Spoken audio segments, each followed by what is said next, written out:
Hello mga idol, please subscribe my channel. Bali, mamingwit muna tayo ng pang-ulam natin mga idol. Bali, ang gamit kong rod ay poly rod idol. Ayan mga idol, gumagalaw yung floater mga idol. Hintayin muna natin konti mga idol. Tignan natin kung may nakuha mga idol.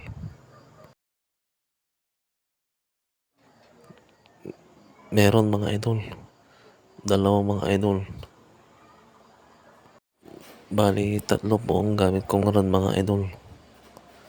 Dalawang poly rod saka ultralight mga idol. Medyo maliliit nga lang idol pero okay na yan mga idol. Basta may pangkain mga idol. Ganyan talaga pag native mga idol, maliliit. Hindi sila gaanong lumalaki mga idol. Gumagalo na naman mga idol. Tingnan natin mga idol. Nakaka-enjoy talaga mga idol pag nakita mong gumagalo yung floater mga idol. Meron na naman mga idol. Marami dito sa spot na ito mga idol. Dala-dalawa mga idol. Tignan na natin tong isang mga idol kung meron mga idol. Wala mga idol. Bali, ang pain po natin mga idol ay lingta mga idol. Parang gumagalaw na naman yung floater mga idol.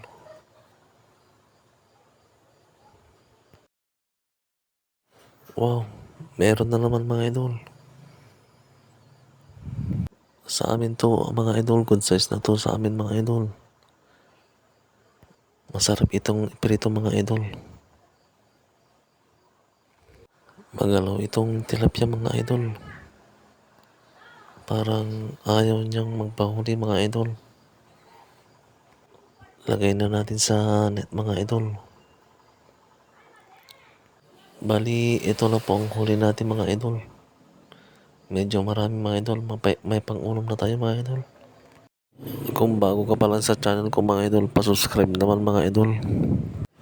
Please like and comment mga idol. Salamat sa panonood. Paalam.